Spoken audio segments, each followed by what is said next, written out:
Okay. Okay. Oh, jeez. Alrighty. Alright. Can you hear me? Can you hear me? Okay, okay, okay. Woo! Okay, one sec. Oh, gotta launch the game. Gotta launch the game. I'll transfer screens and I'll launch the game.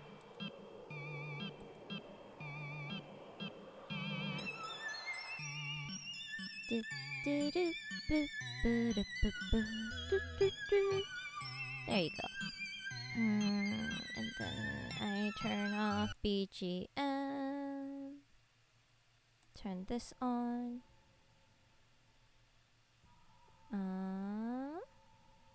And now... Oh my god. It's been too long since I streamed. I forgot how to do everything. Okay, perfect. Good evening, friends. Tonight we will be growing a grandfather. Wait, I should turn off... I want to turn off my bedroom lights so it's more atmospheric, but then I remembered if I tried to do that... if I tried to do that... the tracking won't work. I mean, arguably, the tracking's already kind of not working because I have a mic in front of my mouth. But, you know, we do what we can. Can I make this go any lower? Does this mic go lower? Oh, nope, that's not lower. Give up. I'm sorry, I'm messing with my mic too much. I hope the sound measurement's okay. Should... able to check here. Mic versus desktop looks okay. Alrighty. You guys, does the game look okay? Can you see my little hands? My little hands, yes?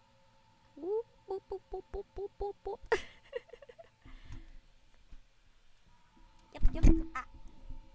So the hard thing about streaming on a bed is that your mic stand will fall no matter what you do.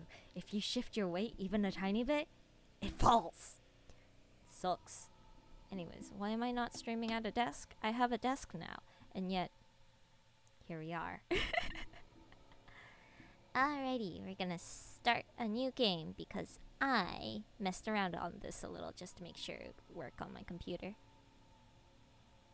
Oh, ew. How do I make that go away?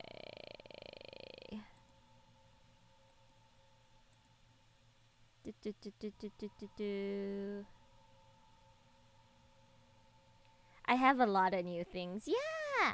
I like making shiny things.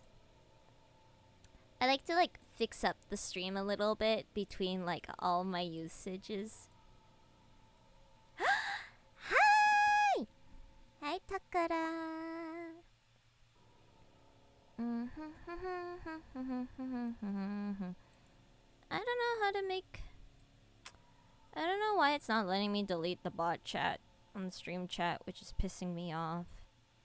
But also, I don't have the energy to fix this right now, so you know what? I'm gonna ignore it. You'd bonk the popular kid. What?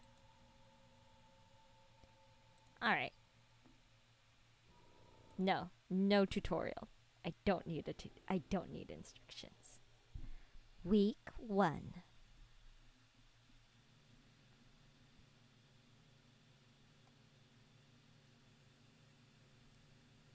Bot's name is popular something? Oh, okay.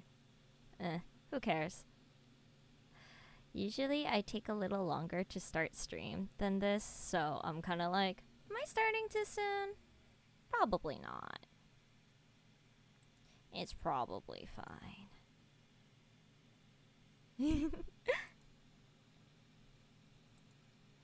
I excused Adrienne during music class today and spoke with her about her recent string of demerits. It was our first time meeting outside of our quarterly evaluations, and I believe it went well. I can certainly understand Miss Richards' classroom observations concerning Adrian's emotional state. What's this game about? It's about growing your grandpa! That's what this game is about. So, like, here we are, growing grandpas. She was, of course, intensely shy when we first met. As I understand it, she is similarly withdrawn in her classroom activities and only speaks or acts when she absolutely must. Some things she will simply not do. Instead of participating in mandatory group activities, she will sit alone and accept that she will receive a demerit. Before the meeting, I read Miss Richardson's parent-teacher report, which allowed me to estimate some about Adrian's home life.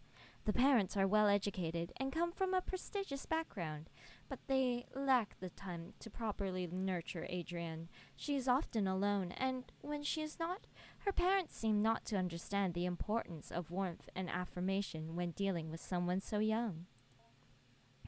Having two parents of this reserved and icy temperament exacts an inhibition in a child. The child. Words are hard. Having two parents of this reserved and icy temperament exacts an inhibition in a child. The child's imagination is subdued, but only ostensibly, for it eventually finds a way into its regular life. I surmise that I would be able to reach out to Adrian by way of make-believe. So, like, maybe if I pretend that this is all a game, she'll be okay with me asking her a bunch of questions about her home life. How are you liking your new house? You've told me you used to live close by, but it can be a big adjustment. A new room, a new school. The basement. I like that. The basement? Yeah. Well, there's a lot of cool stuff. Mom and Dad sent me down there. Your mom and dad made you go? Yeah, but there's lots of cool stuff. Well, that's not why they sent me down there, though. This is a very young grandpa, yeah. Why did they send you down there? Fighting. They were fighting, shouting. I came in to help, and they shouted at me. They said, "Go clean up downstairs." So I went. That sounds tough. Do they fight a lot? No, well, they, It's all right, Adrian. Maybe you can tell me more about the basement instead. 1 second. I'm gonna adjust the game audio, because it's kind of a quiet game. So I don't know how much of it you guys can hear. Should have probably done this in the beginning instead of midway through. There's like very nice like ambiance. But I'm sure we can fix it later. It's fine. Okay. Well, it was weird at first, the stuff down there. But cool. I found something living. Sort of. That's very interesting, Adrian. Please, tell me more. By indulging her in her fantasies and stories, I was able to glean more of an understanding of Adrian's anxieties surrounding her home and parents. The symbols of Adrian's story seem to carry their own traumatic weight, and her exploration of the basement may very well be a vehicle for the conveyance of her anxiety. Whatever might come of our next meeting, whether she will engage in similar make-believe, I will set down her story here. Adrian's story begins with her delving into a basement with a trash receptacle, and the goal of cleaning up. She discovered one of the walls was covered in plastic bags. She went to investigate, intent on tearing away whatever they covered. Trash bags. Can I?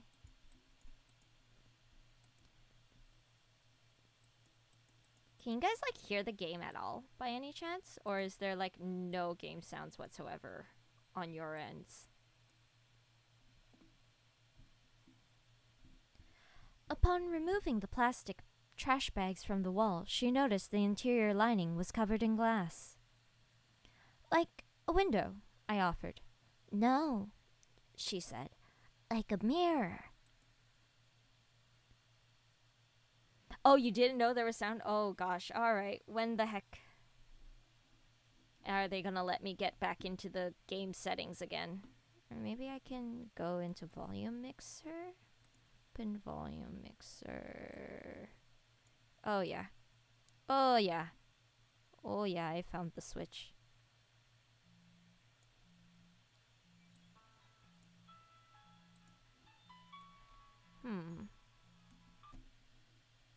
Alright, now that the game sound is blasting my ear off, why?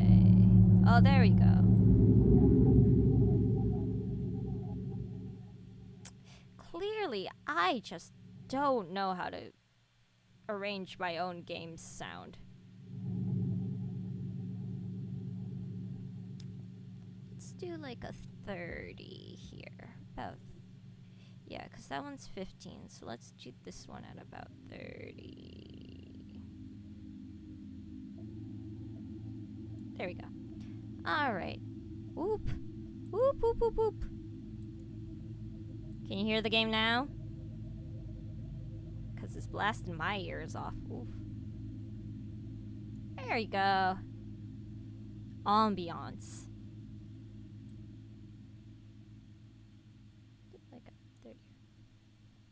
Alright.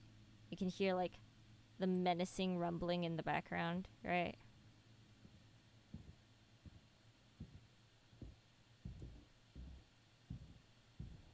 Yeah, you hear that?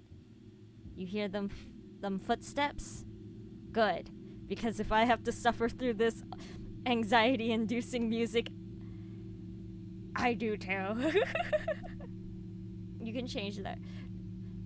No, it's okay. No, I was messing around in Streamlabs. I just slid the slider to the wrong side, basically, is why we didn't have game volume for the first part. Reflecting inward towards the animal they covered, I gently asked her what exactly this animal was. Here's where the material reality of the story took a turn for the explicitly fantastic and imaginary. Upon her discovery of it, at her gaze, it grew or extended its shaggy-haired self. Hair like the fur of a dog, I offered. No, she said. Not the fur of a dog, nor the hair on her head. It grew out towards her, the animal's hair, reaching out. It was hard, standing almost straight, like the hair on a brush. A bristle, I offered. Yes, she said. She was very afraid at first, but then curious. I asked her what else in the room. More things hidden away, she said. Things of Grandpa's as well. First, she found a hidden passage under the stairs. Inside were strange dolls, magic objects, naked, faceless figures. I heard these cryptic utterances and merely nodded. In order to keep the game of make-believe going, I only pressed for the details where I thought necessary. The faceless dolls could be a simple metaphor for the anonymity she feels in her own home. The hidden passage I'm unsure what to make of that. The revealing of the concealed seems to be a thematic in her fantasy. The door under the stairs is but one example. Chuk, chuk, chuk, chuk, chuk, chuk, chuk, chuk. Chuk, chuk, chuk, chuk, chuk. Alright. Go back. Go back.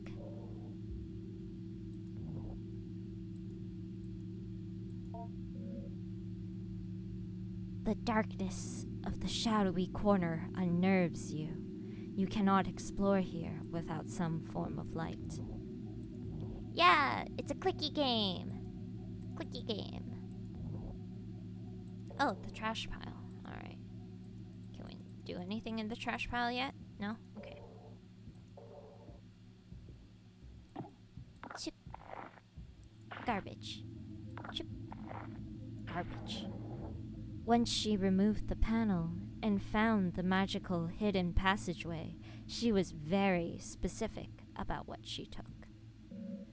She found a magic book, a magic doll, a photo of her late grandpa, and magic glue. Alright, I guess I take the doll then. Ugh. A slouching doll. Its material is rough and coarse. Search the closet. Glue. All-purpose glue.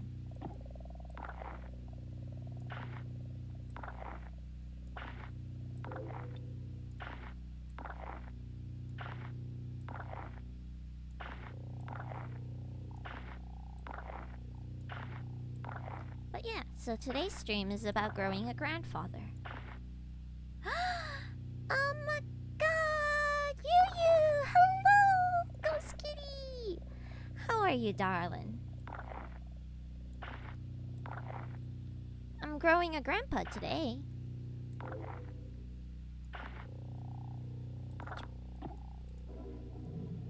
A photo of your late grandfather, Mr. PhD himself.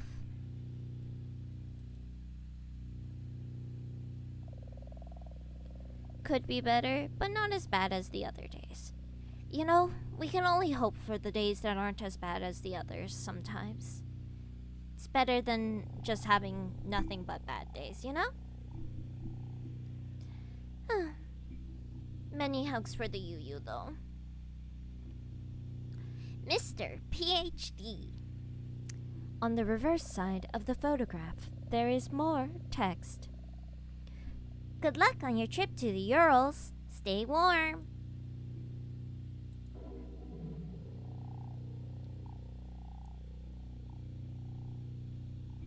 Papers crudely bound together form a book.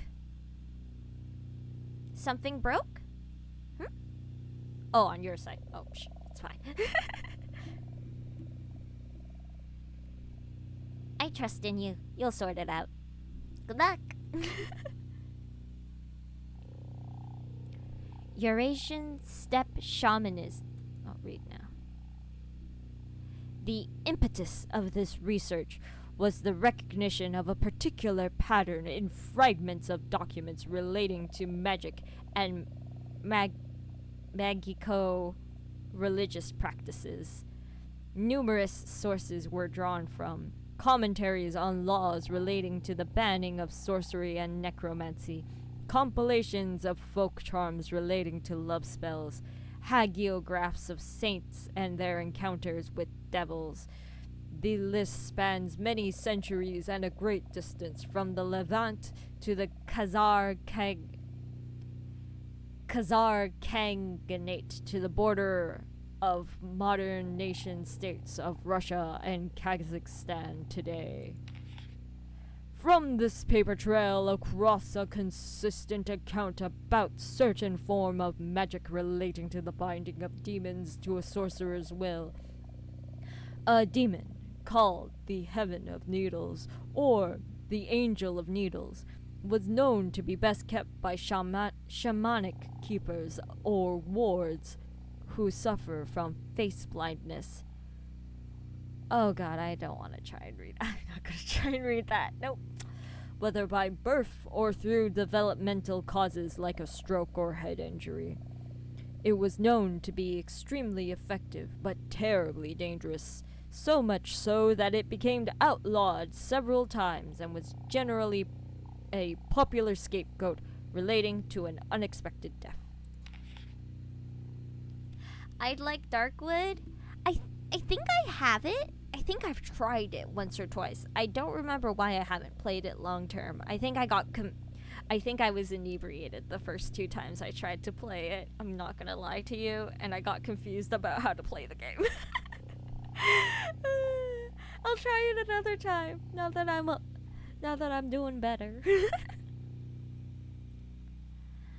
After that, where was I? This nexus of magico-religious meaning-making sorcery regarding human-related desires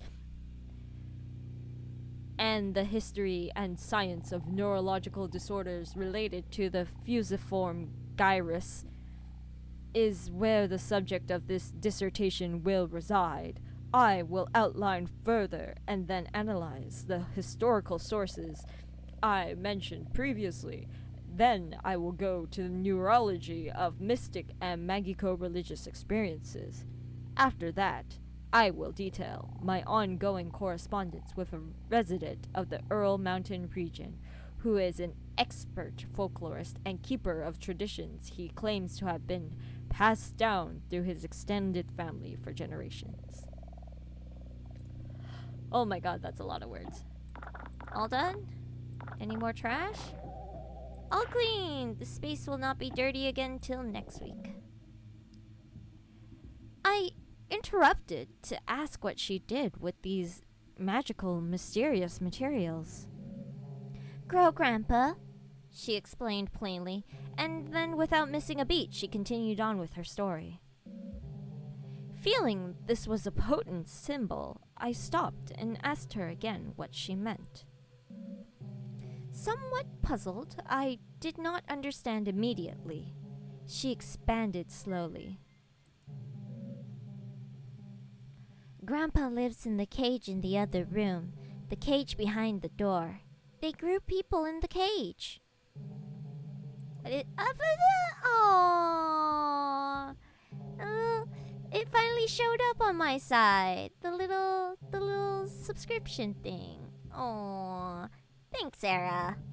Doing my best. Alright.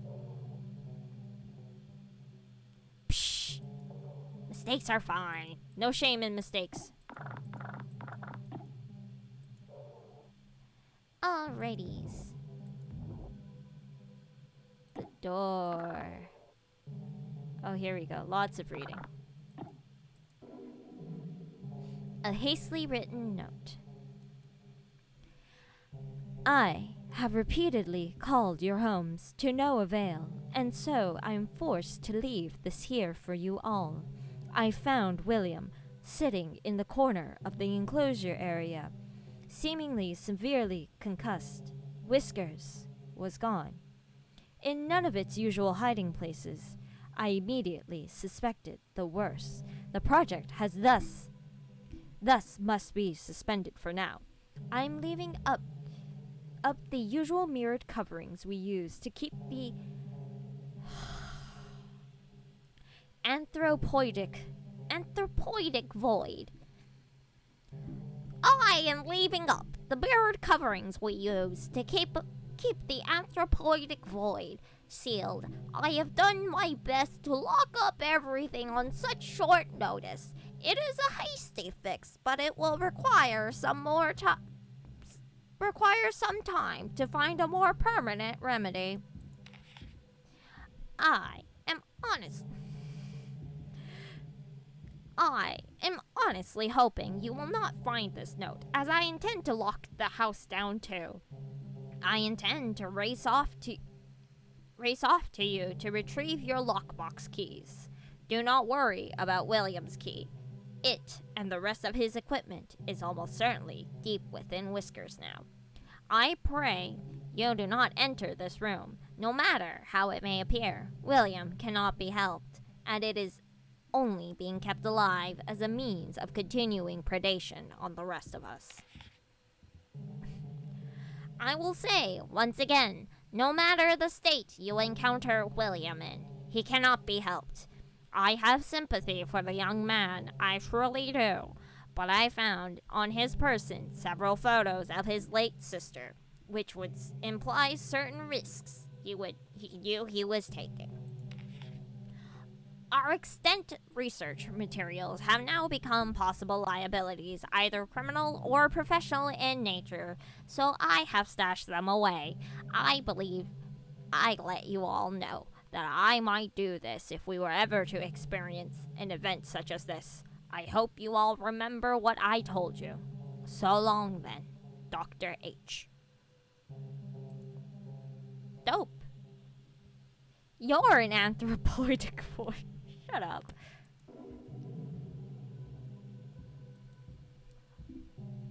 One, for the sake of university policy and the health of any future career you hope to have, you will abide by the non-disclosure contract you have signed.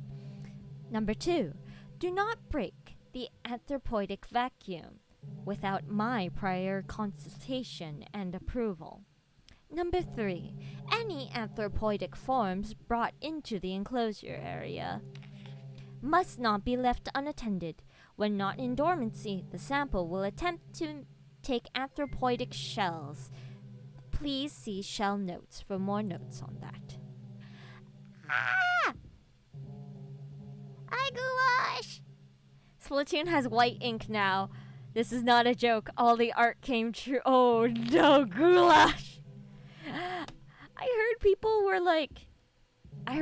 were using like the what is it called? Chroma key?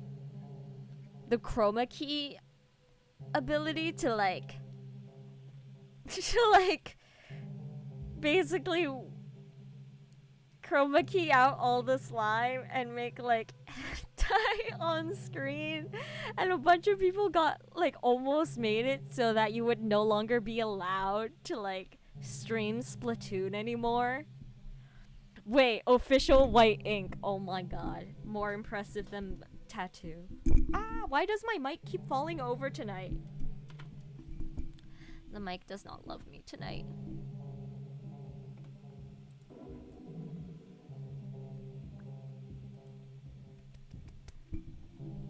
The samples in exposure to some of our neuronal activity is unavoidable. However, the speed at which its desirous yield is produced can be dampened by several precautions regarding the libidinal and emotional urges. Keep conversations not related to lab work to a minimum. Ah, I clicked out of the game. If you begin to suspect you are developing attachments to your colleagues, contact me as soon as possible.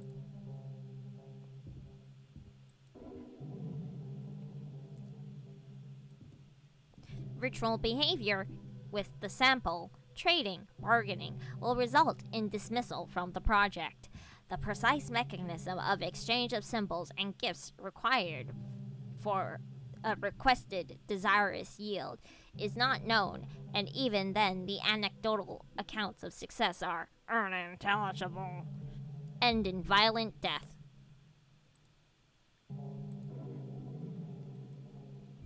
Regarding growth cycles, every time Whiskers regenerates and leaves dormancy, it is to be logged as a new propagation.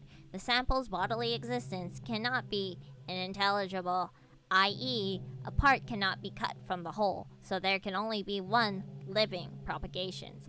Propagations are to be terminated after 5 weeks. Extra exclamation marks. Is that a Furby emote? Is that a Furby emote, Goulash? Is that Furby? No, it's just Rinky. Whoops. Any further development puts us at risk. Termination procedures will be posted and followed with extreme care. With all that out of the way, I want to welcome you to the project. I look forward to working with you. Dr. Hart. So we're gonna go grow a grandpa now. Goulash, you're just in time to grow a grandpa. Beyond the door, in the room, the cage was hidden, concealed in another cloak of inward-facing mirrors. A cage lined with mirrors. It is strange, almost poetic. The elaborate fantasy of self-reflection, concealment, captivity. Tarp. Chick. Poke. Chook. Poke. Chook. Poke. At the cage, she finally casts her spell. But it was confusing, she confided at first. She took out the magic doll, the magic glue, and the photo of her grandpa. And she combined them, and she wished very hard. I can only assume, in this fantasy, next her wish would come true. In what child's story would it not? Glue. Glue.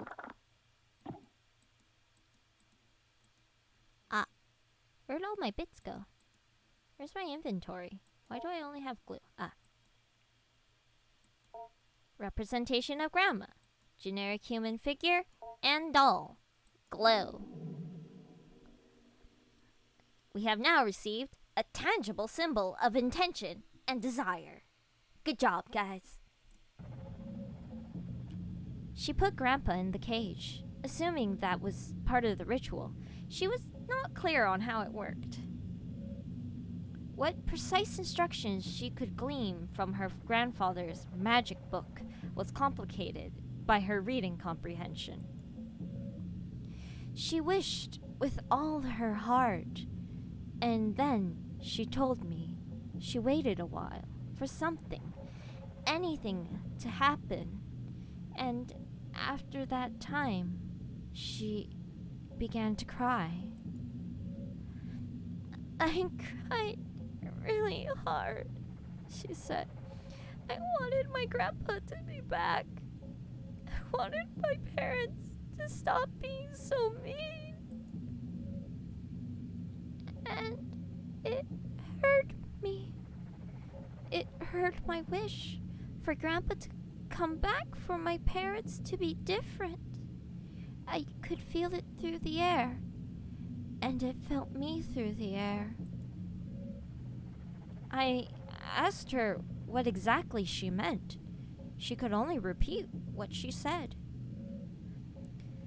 By this time, lunch was almost over.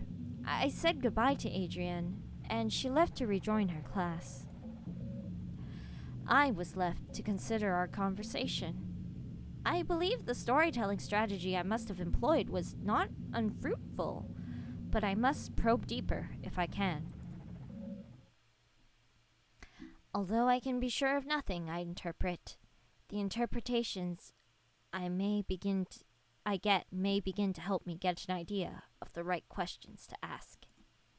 Oh, we got a pet. Which one was pet? Which one of my buttons? Let's guess this. Oh. No, that's not it. Is this one Hep Pet? Yeah, there we go. That's Hep Pet. There we go. All better. Alright, we'll leave that on for a little bit. Knowledge you acquired this week has given you access to certain topics or key words you can discuss with Grandpa. You have gained the conversation topic, wish. Consider discussing this when Grandpa emerges. You have also gained the following keyword, shell. Consider discussing this when Grandpa emerges. Week 2.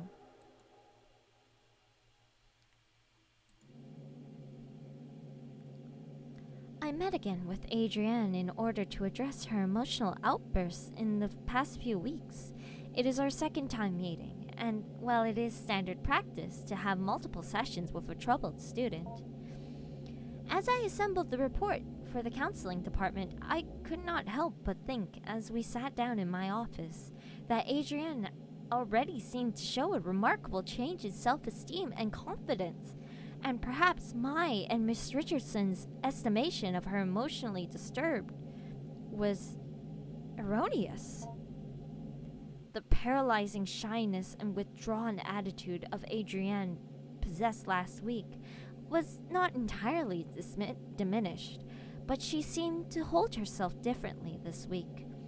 However, this only lasted as long as our conversation pertained to the initial introductory pleasantries. When I began once again asking about her parents, her feelings regarding her new school, and her new home, she quickly lost what new confidence she had gathered up and withdrew again into herself. So, once again, I partook in some collaborative make-believe. But this time I was aided by the fact that I had managed to do some research into Adrienne's grandfather. I had some insight into what she might actually be finding in the basement. Now, this may be overstepping my bounds some as a school counseling caseworker, but this was all in service of making Adrienne comfortable and happy in this learning environment.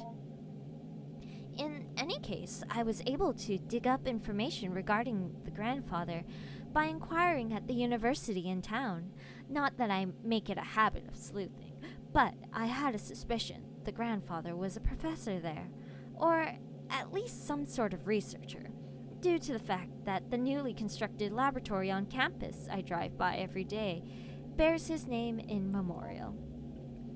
He was some sort of anthropologist or linguist or neuroscientist. I did not have to dig that deep before the scope of his work became dizzying and I ran up against the limits of my undergraduate education. But back to the make-believe. What is your grandpa like? Is he a smart man?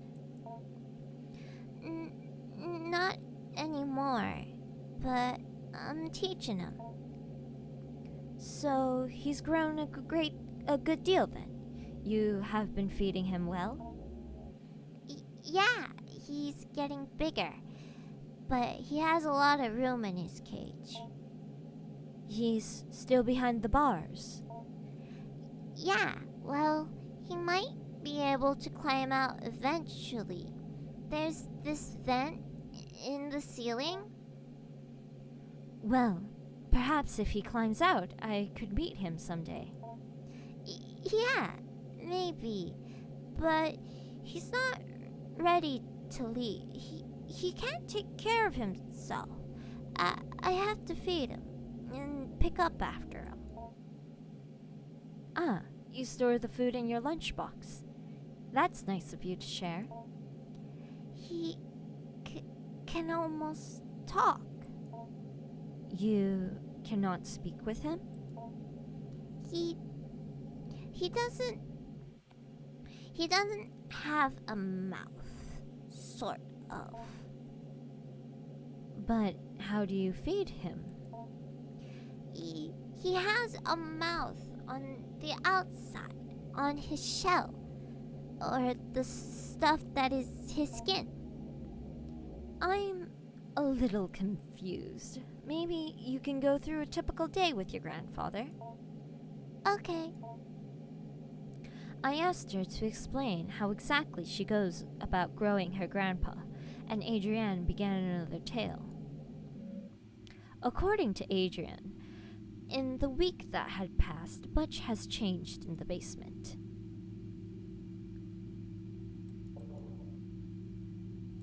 Examine. The hairy thing that was here before is gone. Dun dun dun, he gone. Should go see Grandpa first. I go see Grandpa first. It was scary at first, she said. The way he moved, the way the doll skin covers him. I wanted to interject. This somehow seemed inappropriate, but I kept listening. When I look at him, she continued, When I think about him, he grows and moves, and it's like he's growing for me. So he's growing bigger now? I asked. Yes, She said. bigger every day.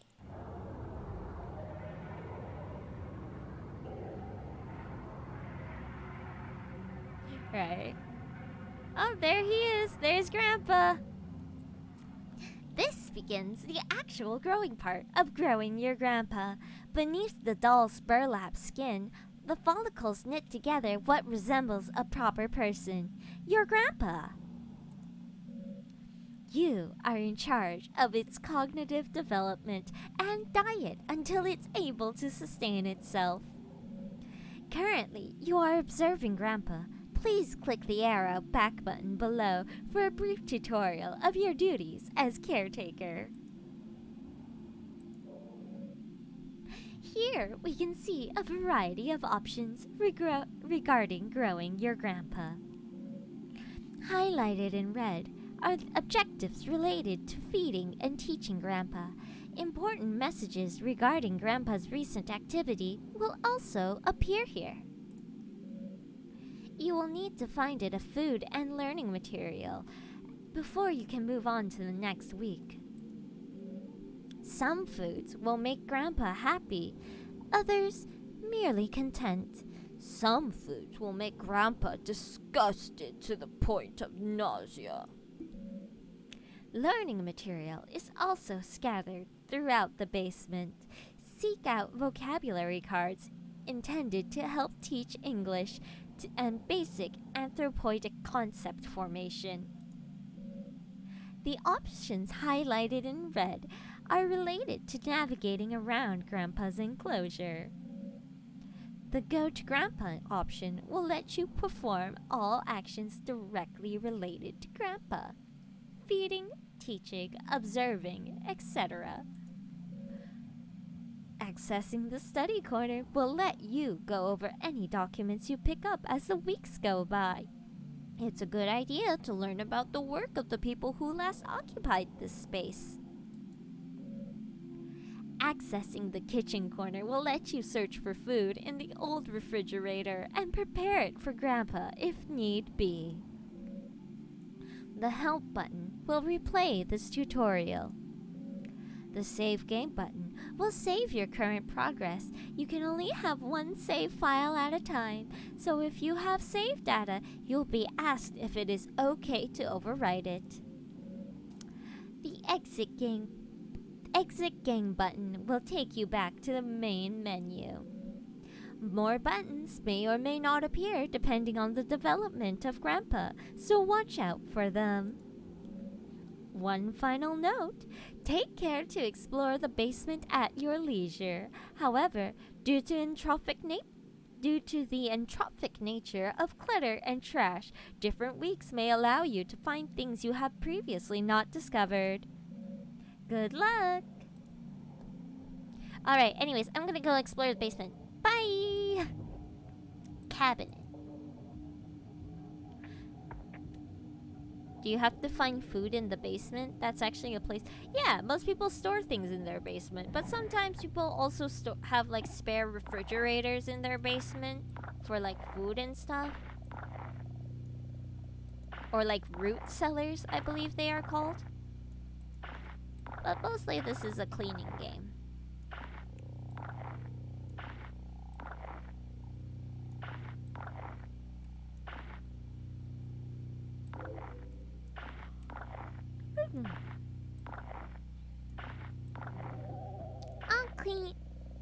All clean. This space will not be dirty again until next week. Blueberries. Looks edible. Grandpa might like this. I'm gonna drink some water because, oh my god, my throat.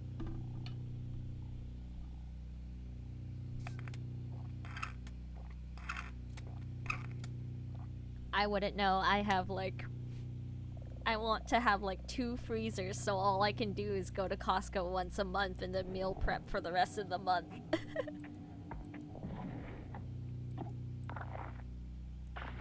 Cleaning up the garbage. Cleaning up the garbage.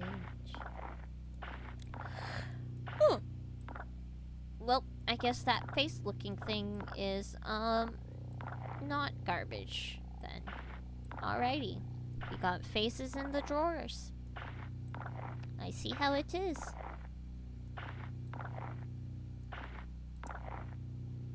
Those blueberries look hideous. All clean. How much of the freezer is taken up by desserts? Actually, not many. I actually really like savory food. I prefer to drink sweet drinks though. So like I'm very prone to like iced teas, which in Canada is different from both US iced tea and sweet tea. It's different than both of those, which is wild. So got a lot of like juice concentrates, got a lot of like, you know, frozen berries, freezers full of meat and veggies. You gotta have a balanced diet. Also, because broccoli freezes well, and like broccoli isn't always cheap, but like it's one of the few vegetables I will reliably eat no matter what, so I gotta stay healthy. Alright, what's this note? Before we began, he had us all cover our faces completely. An earthenware pot was intelligible, and on the inside we stole brief glances at it. We could see the interior was inlaid with mirrors. The animal gave it small pieces of dough, spoiled food, chicken feed, keeping it content. Got juice concentrate here. It's usually the poor person's choice for prepping juice. I really like juice concentrate because I like to make like a pitcher of tea, and then I would mix the concentrate into the tea. Ah, Stray! Hi, Stray!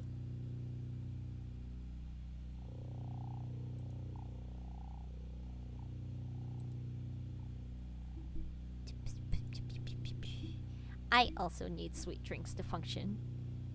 Good for punch.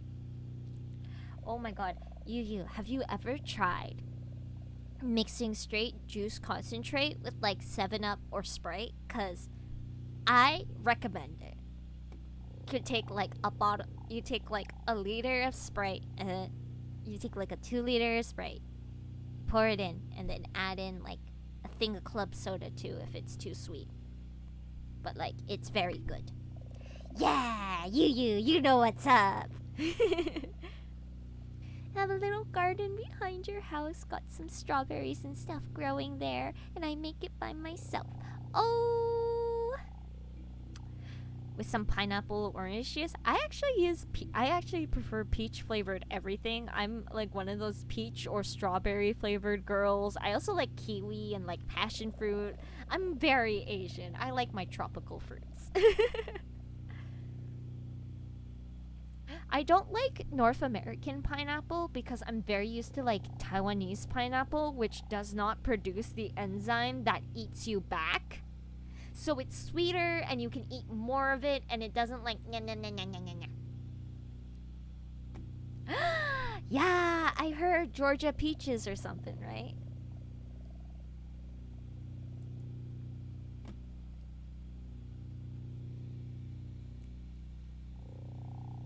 Era, no. Spritz bottle. No, stop that. Spritz bottle.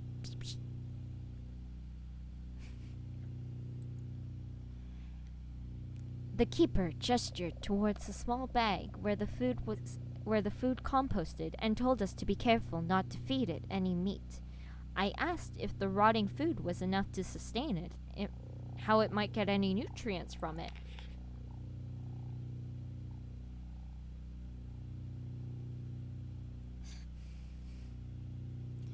God damn it, goulash.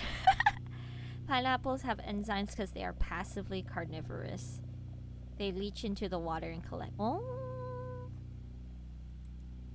collects it into their tops. Makes sense.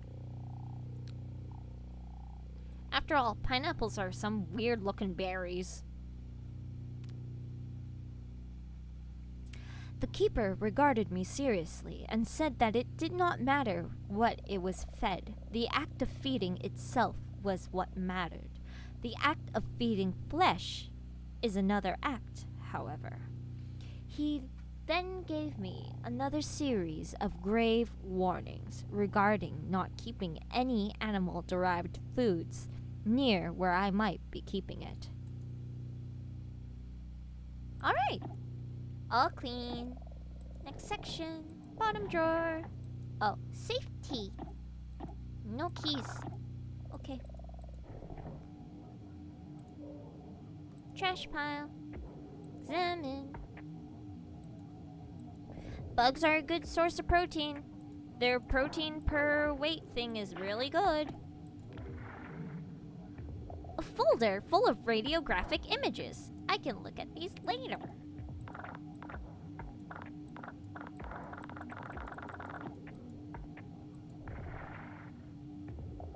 Trash pile.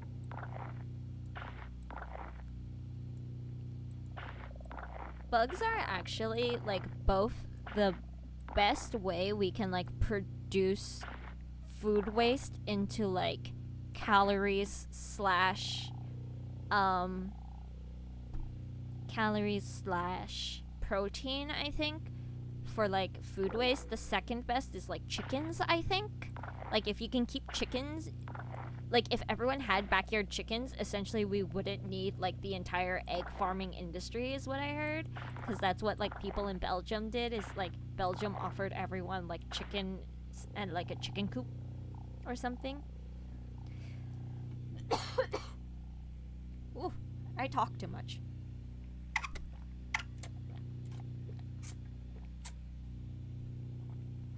What about fish? Fish are pretty good. Fish are pretty good. I like it when fish are pretty good, especially if you get them set up in like an aquaponics setup where their nitrogen and phosphorus waste are being fed to the plants and plants are being used to filter the water, but you still need a separate form of food for the fish usually, which is where the less efficient comes in.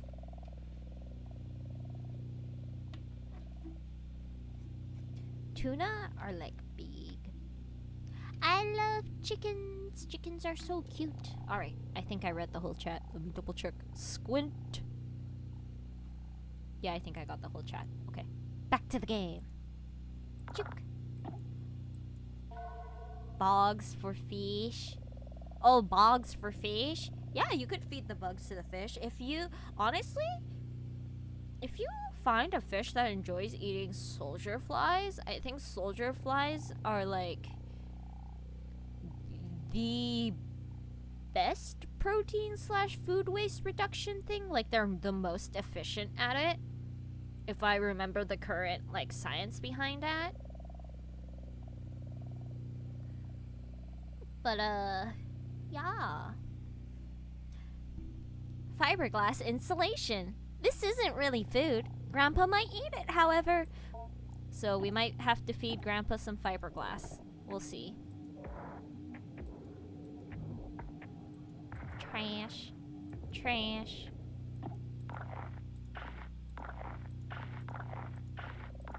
It's a game about cleaning. Oh. A simple paper doll.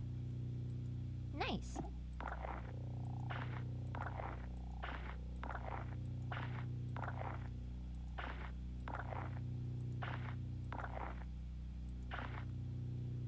Soldier flies have a very sad life cycle. You know, somehow I am completely unsurprised about this revelation. A lot of bugs have very sad life cycle. Oh yeah, they basically wait to starve. Yep, that's a bug life cycle for you. Bugs always... What is a bulbous growth? Where did you come from, sir? Something appears to be growing from the wall. You take a closer look. A pulsating sac. The slimy membrane of its skin seems to contain something. Might be able to open it with blade. Depends on the type of butterfly or moth. But yeah, most bugs basically begin to like starve right after they become adults because they're, yeah. Oh my god, You know what I realized exists recently on the internet? There's like a plushie of like cicadas that like it's like the cicada nymph, but then, right? But then you unzip its back and you get like a fully grown cicada plushie inside of it, and it's like really pretty colors. I'm sorry, you guys. I'm a fucking loser who likes bugs. A corroded battery. This isn't really food. Grandpa might eat it, however. Linguistics module. Hello. Teach Grandpa to read the words. Oh no. They have to drink to survive. Gosh, it's me. I have to drink to survive. If I don't get some bubble tea, I'm gonna die. Oh, hi, Lancer! Oh my god, I haven't seen you in a while! It's only sad if you attribute our emotions upon them. We have no idea if they care or not.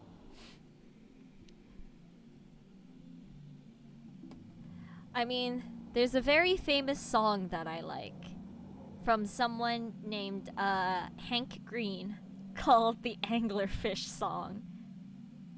And I think I remember enough of it that I can sing it, but I'm not entirely sure. So I'm gonna go look up the lyrics of a song about an anglerfish. Yes, song about an anglerfish. Fucking love this song. It's so funny. Ever listen to Poisoning Pigeons? Why would you do that to the pigeons? They're not doing anything. We're the one who took over their landscapes. They've just adapted. Leave them alone. They didn't do anything.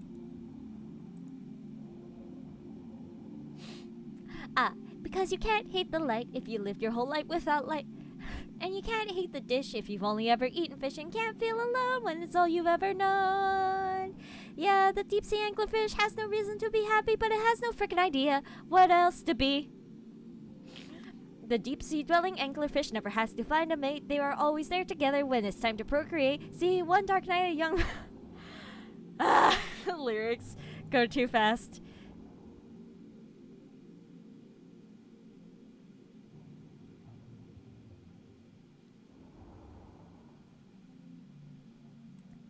Pinky, hold on, it's a legit song name. Oh no! Why would anyone promote killing pigeons in a park? They haven't done anything! You, this is problematic and morally wrong in my eyes. You, the pigeons haven't done anything. Why are they getting poisoned?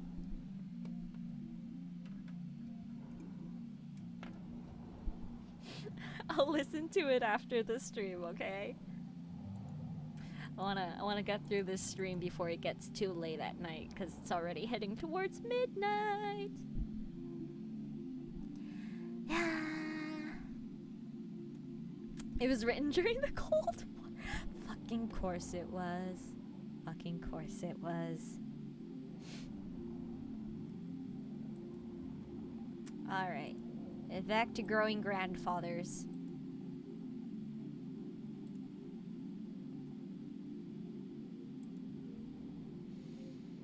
Alright, let's go to the kitchen corner. Search the upper fridge. What is this? Lettuce! Lettuce, lettuce, lettuce. Kafata, kafata, kafata. Hey, a brown banana. I like banana bread. Bwah, bwah, bwah. Alright, soft fruit or vegetable, banana. An appealing item, a battery. Conceal. The battery is concealed within the banana flesh. Good. Alright, that's that part done. Let's go to the study corner. Nope, we already have all the documents read. Educational posters. Garbage. Garbage. Garbage. Ooh, maybe not garbage. 1. The researcher will seal off the enclosure bars, ensuring minimal gas leakage during the later fumigation process, and then retrieve the burn barrel and place it near the enclosure. Allow for at least 48 hours of time where the current growth cycle experiences no human-related stimuli. Do not enter the enclosure area, nor any part of the basement. Ideally, you will not be on the grounds at all. After 48 hours, 2 researchers will enter the basement wearing their assigned mirror mask, mirror apron, and powered air purifying respirator. The researcher will then use the vent system to fumigate the enclosure area. Wait 30 minutes, then use the fan system to ventilate the enclosure. Keep the fans running during steps 3 through 4. Step 4. Re-enter the enclosure area wearing your assigned mirror masks and apron. The organism may or may not be in complete dormancy. If it is not in full dormancy, be assured that its capacity to act against you will be greatly diminished. With your assigned power drills, quickly remove any enclosure bars needed to access the organism. Put them aside later for reinstallation. Put the organism into the burn barrel. Incinerate the organism thoroughly. Wait for any smoke to be properly cleared by the fan system. Turn off the fans. 1 researcher will retrieve the nucleus from the ash and place it in the mirror box. The other researcher will sift through the ash and place any other substantial remains in the biohazard bin in the room outside the enclosure area. The bin is locked for safety purposes. The code is 323-25245. The researchers will fill out the termination form and leave it for Dr. Hart. Write down the code, please. TY, I will need that later. Probably at some point. You have gained the conversation topic, biohazard bin. Consider discussing this when Grandpa emerges.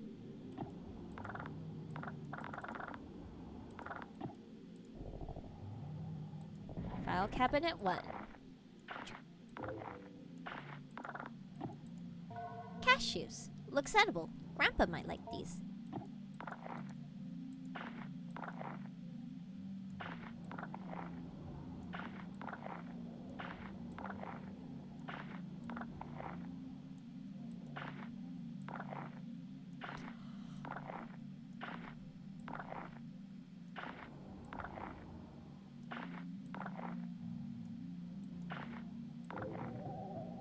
Clean. My note!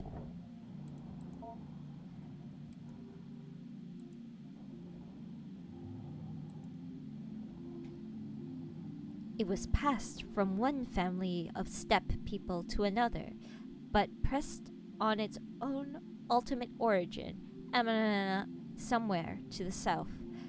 Coiled in a bowl covered in incantations, buried upside down by a graveyard. A common late antiquity demon trap.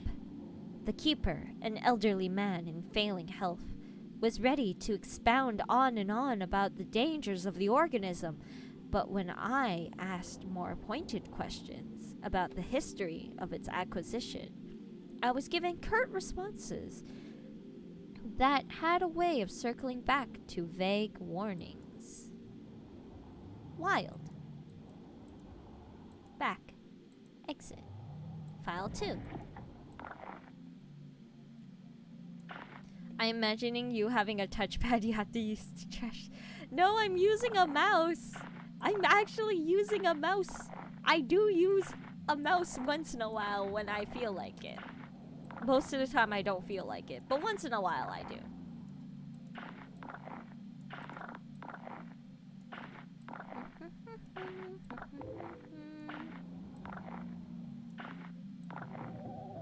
Clean. Grandpa! Oh my god, we could teach Grandpa to talk. Anything else here? Nope, okay. and bottom drawer.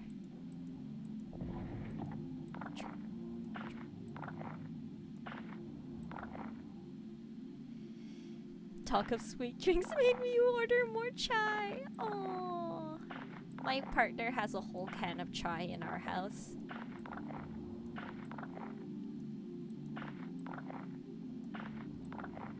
Wish I could order food. I'm kind of broke right now, so I'm not supposed to be ordering food. Oh, your phone is dying? Alright, see you later, Era. Hopefully your phone doesn't die completely. Please leave enough battery to get home safe. All clean. I removed the taped down fabric. Ooh.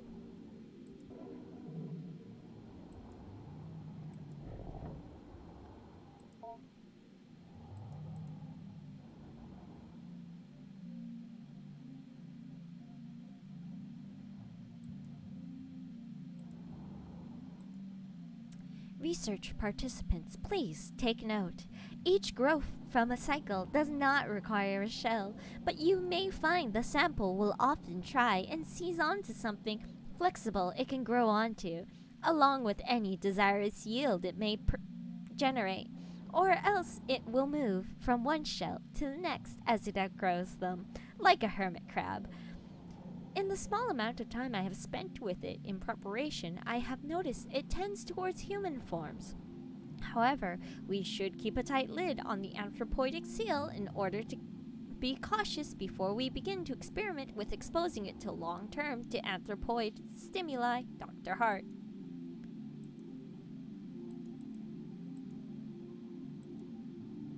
Severe note. To my colleagues. I don't mean to be overly severe in tone, but Dr. Hart's work is very important, and the material we are working with is potentially very dangerous. I will be handing out a copy of this note as... Who the heck is talking crap about me behind my back? I've been sneezing. I hear you. But Dr. Hart's work is very important, and the material we are working with is potentially very dangerous. I will be handing out a copy of this note as a reminder to everyone. I am not trying to single out any particular person. We all have misconceptions about the nature of this project from time to time. With that out the way, here are some things to keep in mind.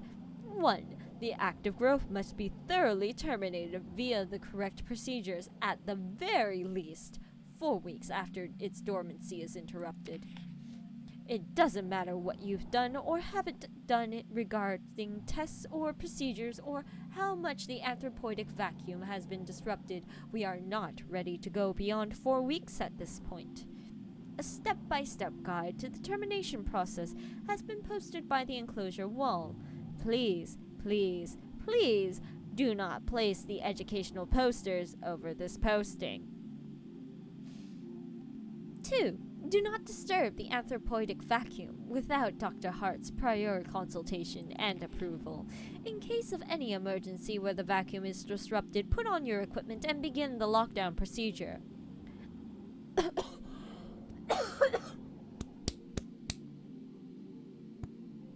Oh, I can't talk good. It was instant chai. You ordered it on Amazon.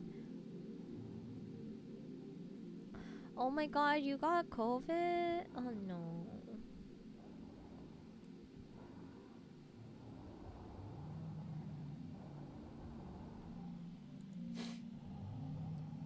Oh.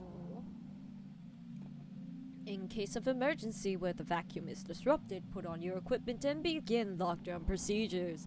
Make sure an extensive note of when and how the breach occurred.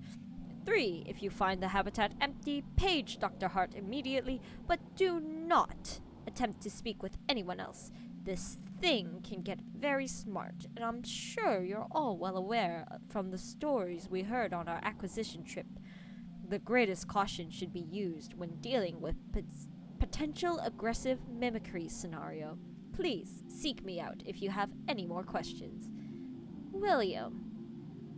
The man who is found knocked out at the bottom of the cage.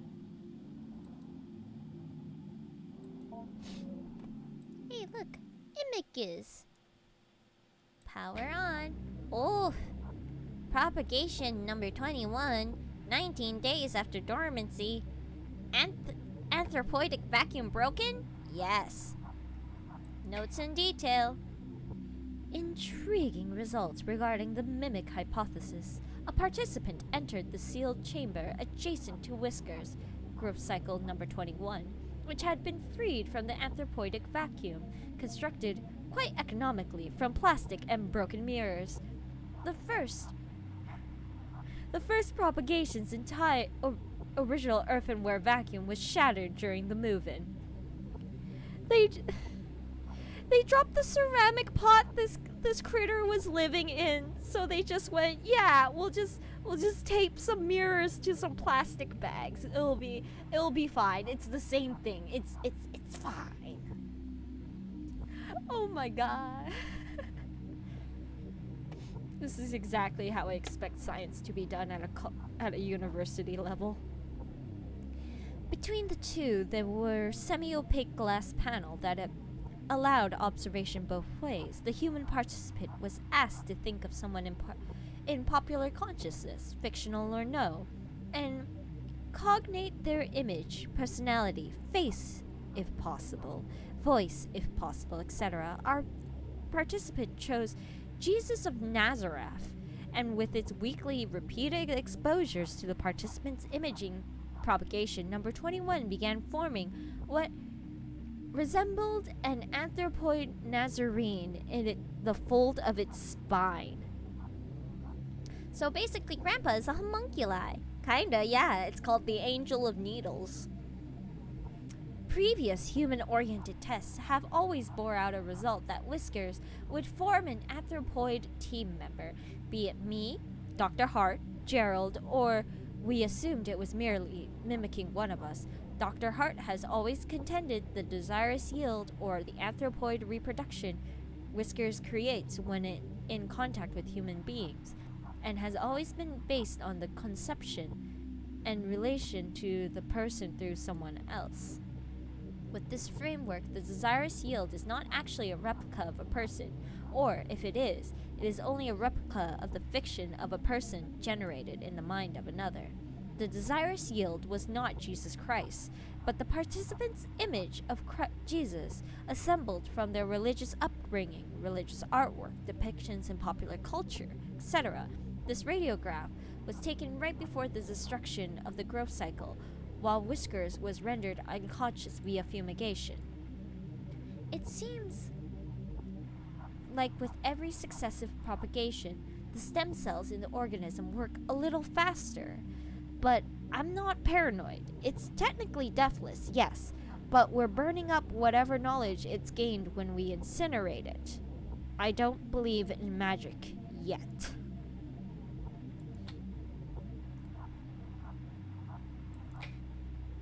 We have taken to calling it Whiskers, though of course it has interpreted it as hair or needles or quills, but Whiskers is more accurate, as the needles are really more like suprasensory follicles or spine. Okay. You know what? I'm getting a little sleepy. Ooh, it's midnight. No wonder I'm getting a little sleepy. Alright. Alrighty, next time.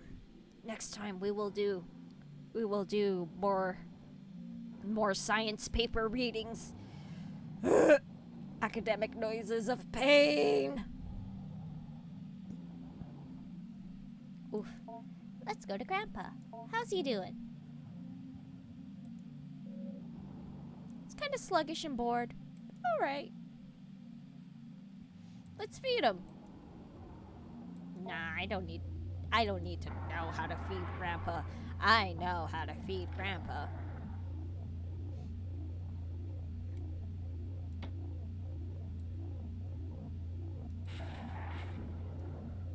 Consume. Oh, there goes the burlap. Although quickly consumed, the meal seems to be causing some indigestion. And with a sudden lurch, Grandpa empties its stomach onto the floor. Alright, there we go. He did a little pukies.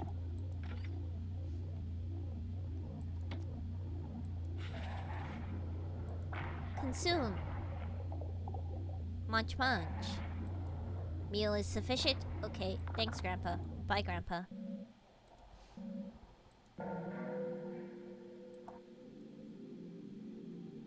Oh, I had to feed him another food? Okay, 1 second. I'll feed him another food.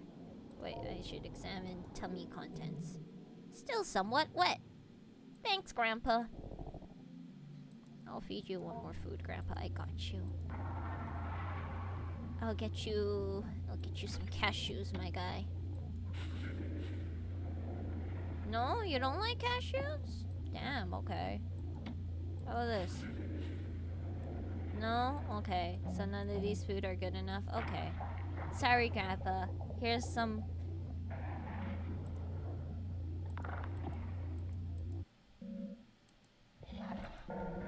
Yeah. Alright, fed Grandpa. Now we have to teach Grandpa. Alright? Gotta teach him hello.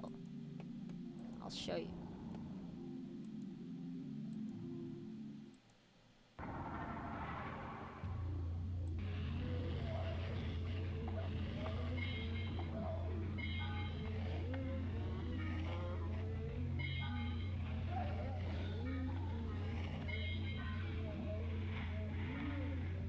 Come on, Grandpa, you can say it.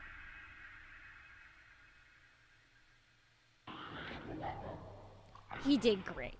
He's doing great. I'm proud of him. Listen to that English. Having completed the lesson, you take a look back at the vocabulary module and the notes that were written by the administrators of the past. Hello, part of vocabulary and vocalizational module A2, conversational basics. General pronunciation comments, sloppy articulation. Module comments, see below.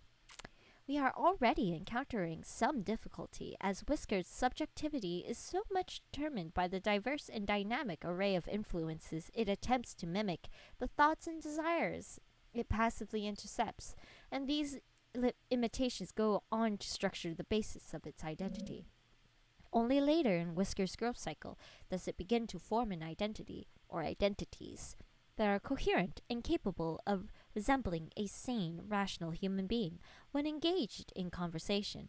One must imagine how hard it would be to converse with someone who is not yet orientated in one particular way towards who or how they are, because they might have 20 different honest answers to those questions, all of them mixed and muddled together. Talking's hard. Because of these things, we have started with the basics of conversations, greetings, partings, identifying one another, forming questions, etc., etc. It is fortunate that Whisker's current growth, 19 I believe, has developed a mostly accurate human mouth simulation. Hello was a bit of a challenge in the previous growth cycle as it had failed to develop an adequate organ to act as a human tongue.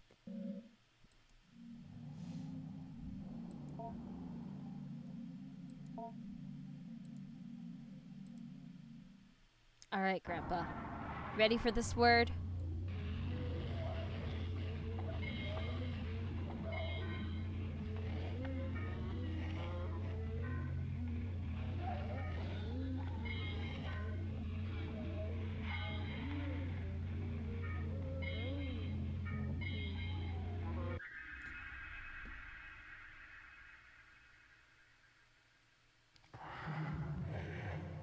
Beautiful. He did it. Grandpa, you can say your own name. That's all we wanted from you.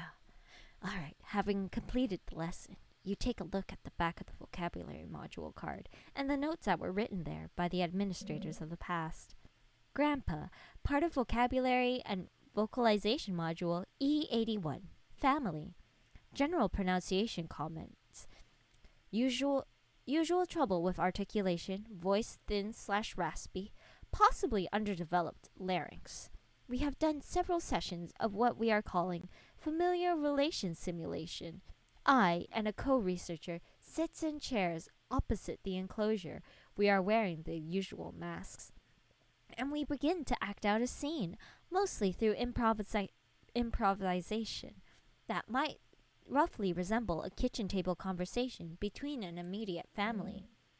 Repeated trials would reveal, through our simulated conversations, that conversations were purposefully vague and unspecific regarding persons and identity.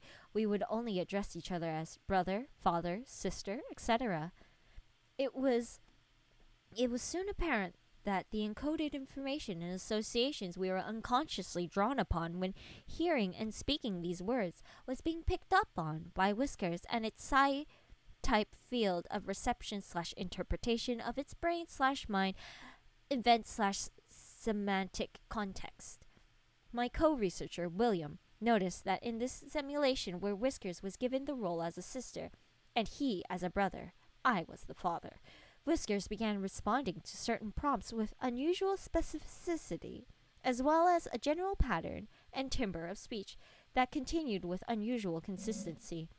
As soon as the simulation ended, we left the enclosure area. William let me know that Whiskers was almost certainly drawing from encoded memories of his late sister, mapping out exactly what regions and centers of neural activity are intercepted by the psi-type field.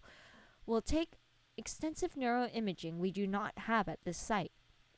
Currently, we only have a less precise portable equipment. However, our experiences so far are eerily in line with folk knowledge and folk explanations regarding the being's access to desires, and we can infer it as access to certain positions of limbic system and the ventral temporal cortex. Whew, we did it. Alright, let's talk to Grandpa and then we'll be done with stream for today, I think. Speak with me, Grandfather. Hi, Grandpa.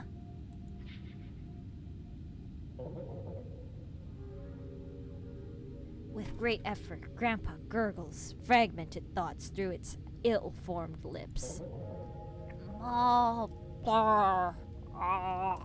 Will father new lives out of the air. Dark spiny filaments that make up the majority of Grandpa's body begins oscillating rapidly. The air behind your eyes. I can taste it. There's air behind my eyes? Oh, I'm an airhead.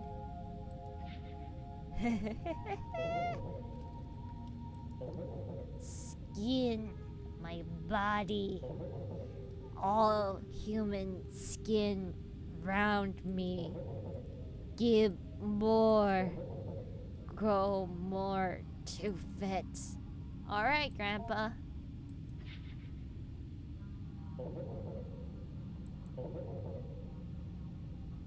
Wet, sputtery noises. Alright. Goodbye, Grandpa. There he is, sitting in his lonely grandpa chair. How you doing, Grandpa? Oh, he's just content. Doing a great day. Alright, we're saving the game now. Whew. Sleepy Pinky is sleepy. I'll use the key next time I stream. I'll stream more. This is a cliffhanger because it's me secretly promising I'll stream more, when really, let's be honest, I'm very bad at that.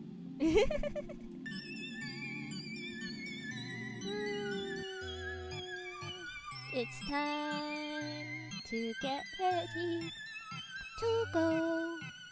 Let's see. Is anyone I know streaming right now? Anyone I know streaming right now? Any of my friends on the twitch.coms? Probably not. I'm on the West Coast. I'm the latest time zone. Who's streaming? Who'll be up? Who's awake? Who's running? Danny's running gremlin hours.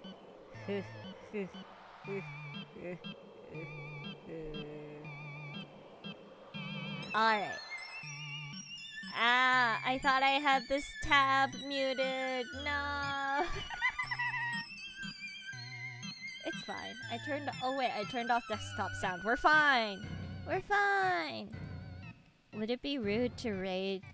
Is it rude to raid a bigger streamer's stream? They have so many more people in chat. I feel too shy to enter their chat. But it might be okay. Might be okay. Oh my god, he's playing the same song as Frost. Never mind, we're raiding this bastard. Alright, let's go raid. Let's go raid him. Let's do it. I have no raid chance, okay? No raid chance. If you guys just be friendly, be nice. Be friendly, be nice, say hello. Wave hello. Anyways, Danny's fucking hilarious. We have a mutual friend in our Tiger streamer friend Frost. So hopefully Danny doesn't mind me raiding him. Anyways, see you guys!